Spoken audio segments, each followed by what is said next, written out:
37세라는 젊은 나이로 자살을 해버렸습니다. 그 학생의 사타구니를 만졌다고 합니다. 그 행위가 문제가 된 것이었습니다. 왜 경찰에 체포되어서 자살까지 했는가? 여러분 안녕하십니까? 호사카 유지 TV입니다. 오늘은 한국에서도 상당히 문제가 된 교권 침해라는 문제. 이곳은 일본에서는 1990년대에 심각하게 돼가지고요. 2022년 5월에 도쿄 어느 중학교의 교사가 자살을 한 사건이 있었습니다. 그때까지는 일본에서의 학교 문제라는 것은 오히려 학생이 이지메를 당해가지고 자살을 하거나 교사가 자살을 하는 사건도 있었지만 그거는 너무 과로가 심했어요. 과로사라는 것은 있었지만 2022년 5월의 사건은 조금 다른 문제를 내포하고 있었습니다. 오늘은 그 문제에 대해서 말씀드리고자 합니다.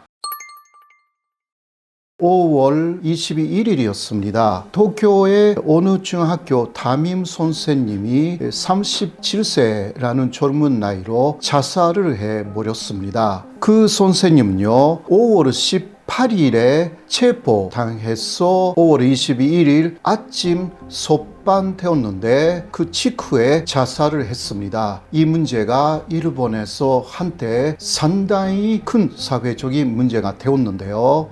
그 선생님은 영어를 가르치는 선생님이었고, 그리고 또 일본에서는 그 방과 후에 클럽 활동이라는 것을 많이 하지 않습니까? 그래서 축구 클럽, 그것뿐만이 아니라 음악 클럽의 고문도 겸해서 하고 있어서 거의 24시간 학교를 위해서 또 학생을 위해서 열심히 지도를 하는 그러한 교사로서 대단히 학생들의 인기가 많았던 선생님입니다. 영어 교사였기 때문에 따라오지 못하는 학생들을 위해서 스폰서로 무료로 가회를 해주기도 했고요. 그리고 특히 진로 지도는 아주 열심히 했다.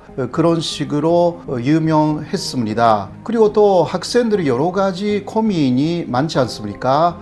그러한 고민을 잘 들어주는 선생님으로 특히 토요일이나 일요일은 선생님의 집에 많은 학생들이 방문을 해가지고 오히려 학부모들이 성실한 선생님으로 평가가 높았던 것입니다. 그런데 그러한 선생님이 왜 경찰에 체포되어서 자살까지 했는가? 사건의 발달은 방과 후에 학생들이 청소를 하지 않습니까? 그거는 일본도 한국도 아마 마찬가지일 것입니다. 어떤 학생들이 화장실 청소를 하고 있었던 것인데요. 거기서 남자 학생들이 상당히 장난치고 있었습니다. 그래서 그 A 선생님이라고 말씀드리죠. A 선생님이 거기에 주의하기 위해서 화장실로 들어갔습니다. 그렇게 하여서 이 사건에서 피해자가 된 S라는 학생의 어깨에 발을 고르고 왼쪽 손으로 그 학생의 사타구니를 만졌다고 합니다. 근데 그러한 행동은 그때까지도 남학생들에게 그 선생님이 그러한 정황이 좀 있다고 합니다. 친구 같은 선생님이 들어가 가지고요, 학생들의 머리를 가볍게 때리거나 엉덩이를 더 가볍게 때리거나 어깨동무를 하거나 그런 것을 굉장히 많이 했고 오히려 그것 때문에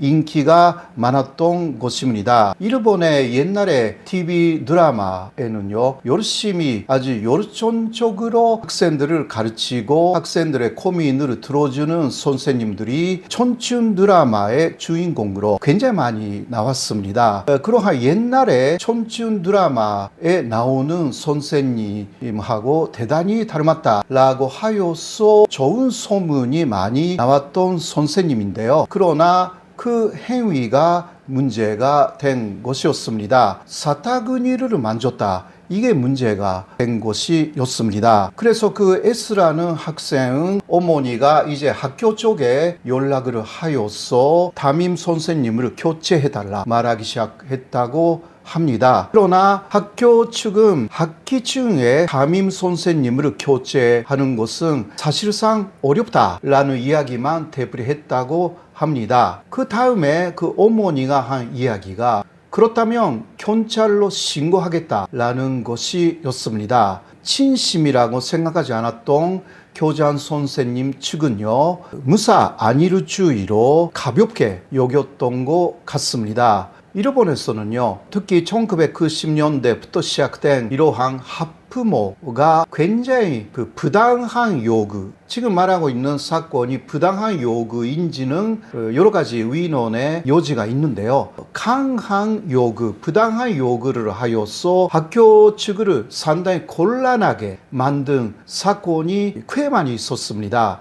그러한 학부모를 일본에서는 몬스터 페어렌트 이런 식으로 이야기를 합니다. 한국말로 말하면 괴물 학부모 이런 이야기가 되는 거죠. 또 학생에 대해서는 괴물 학생 이렇게 이야기가 되는데요. 한국에서도 그러한 이야기가 좀 있었지 않습니까? 일본에서는 훨씬 이전부터 이 문제가 존재하는 것입니다. 지난 10년간 매달 20만 원씩 꼬박꼬박 보험 넣은 김호구 씨. 40줄에 처음 병원 신세를 졌는데 과연 그 보장 금액은? 꼴랑 100만 원이요. 왜 이렇게 실망스러운 겁니까? 제가 뭘 잘못한 겁니까? 보험 손해보지 마세요. 최고의 전문가들이 본인에게 가장 적합한 보험으로 맞춤형 리모델링 해드립니다. 지금 바로 마이보험 체크하세요. 검색창에 마이보험 체크.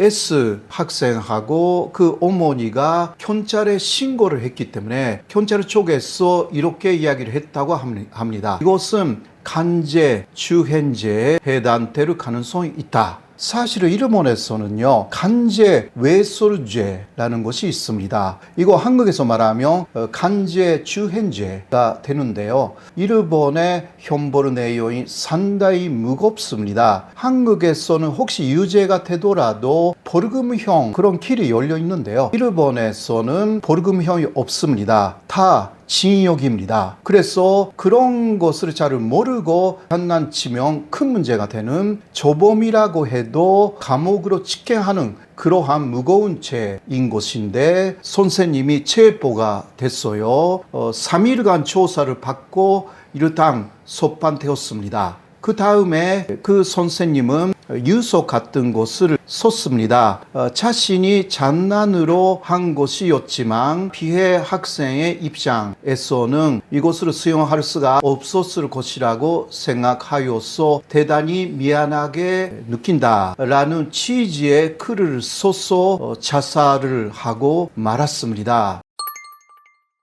그런데 여기에 또 문제가 있습니다. 교사가 체포되었을 때 이게 언론에서 기사화를 했습니다. 룸에 밀어넣고 손주행을 했다. 이런 식으로 기사가 나갔습니다. 그러나 함께 있었던 학생들이 증언을 다 하고 있는데요. 룸 속에 밀어넣지는 않았다. 그러니까 언론에도 상당한 문제가 있는 것이 아닌가라고 할 수가 있는 대목입니다. 경찰에서도요, 과잉 수사라는 부분이 있지 않습니까? 교사가 죽었기 때문이죠. 과잉 수사라는 비판을 무마하기 위해서 그 선생님의 휴대폰 안에 있었던 사진을 일부러 언론사에 공개하기 시작했습니다.